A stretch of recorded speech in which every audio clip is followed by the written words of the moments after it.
మన ప్రభువును, లోకరక్షకుడు యేసుక్రీస్తు పరిశుద్ధమైన నామములో దేవునికి వందనాలు. వింటున్న మీకు కూడా వందనాలు తెలియజేస్తూ ఉన్నాను. యేసుక్రీస్తు ప్రభు శిష్యులు పరిచర్య చేస్తున్న దినముల్లోని చక్కని పరిచర్య చేత దేవుని వాక్యము ప్రకటించబడతా ఉంది. అనేక మంది అద్భుతములు, ఆశ్చర్యమైన కార్యాలు చూస్తూ ఉన్నారు. బలపరచబడతా ఉన్న దినముల్లోని భోజనాల దగ్గర గొడవలు వచ్చినాయంట. ఎక్కడొచ్చినాయి? దేవుని వాక్యము ప్రభలమవుతున్న దినముల్లోని గొడవలు ఎక్కడొచ్చినాయి? భోజనాల దగ్గర వచ్చినాయంట. ఎంత గొప్పగా, ఎంత గ్రాండ్‌గా ఫంక్షన్ చేసినప్పటికీ ఏదో ఒక చిన్న మిస్టేక్ మనకి కూడా జరుగుతుంది కదా! అక్కడ గొడవ జరుగుతుంది, జరిగేలాగా ఉందని గెస్ చేశారు ఆయన శిష్యులు.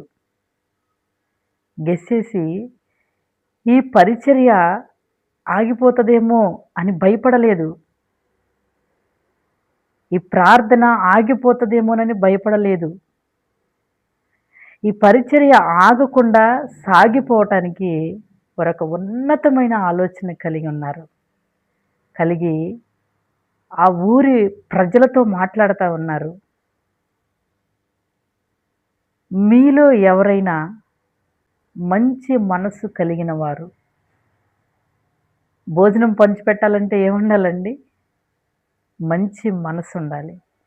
ఇతరులకు సహాయం చేయాలంటే మంచి గుణగణాలు ఉండాలి. మీరున్న ప్రాంతంలోనే, మీరున్న చోటనే, మీలోనే దేవుని పరిచర్యకు ఆటంకం కలగకుండా భోజనము పంచిపెట్టే మంచి మనస్సులను మీరే ఎన్నుకోమని చెప్పేశారు. ఎంత జ్ఞానంగా ఈ విషయాన్ని చెప్పారో ఒకసారి ఆలోచించండి. ఏ పనికి ఆటంకం కలగకుండా? దేవుని పనికి ఆటంకం కలగకుండా.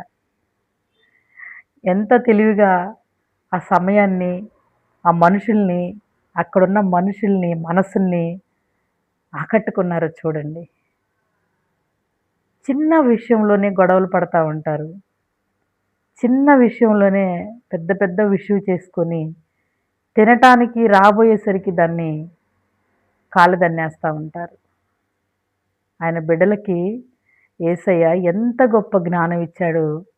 వారి కంటే గొప్ప భాగ్యము మనకివ్వాలని దేవుడు కోరుకుంటూ ఉన్నాడు.